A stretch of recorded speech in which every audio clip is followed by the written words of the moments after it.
Teresita ng sanggol na si Jesus. O malwalhating Santa Teresita, na itinataas ng makapangyarihan Diyos upang tularan at bigyan ng inspirasyon ng pamilya ng sangkatauhan, sumasamo ako sa iyong mahimalang pamamagitan. Napaka makapangyarihan mo sa pagkakamit ng bawat pangangailangan ng katawan at kaluluwa mula sa puso ng Diyos.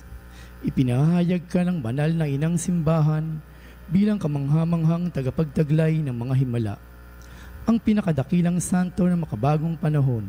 Ngayon, buong taimtim kong isinasamo sa iyo na dinggin mo ang aking kahilingan.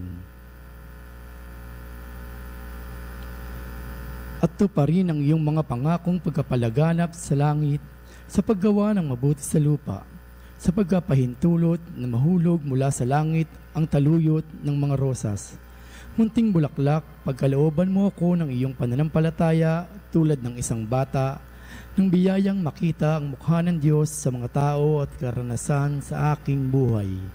At ibigin ng Diyos ng may lubos na pagtitiwala, Santa Teresita, aking Madreng Carmelita, tutuparin ko ang iyong pakiusap na ipakalala sa lahat ng dako ng mundo at patuloy kong akayin ang iba patungo kay Jesus sa pamamagitan mo. Amen.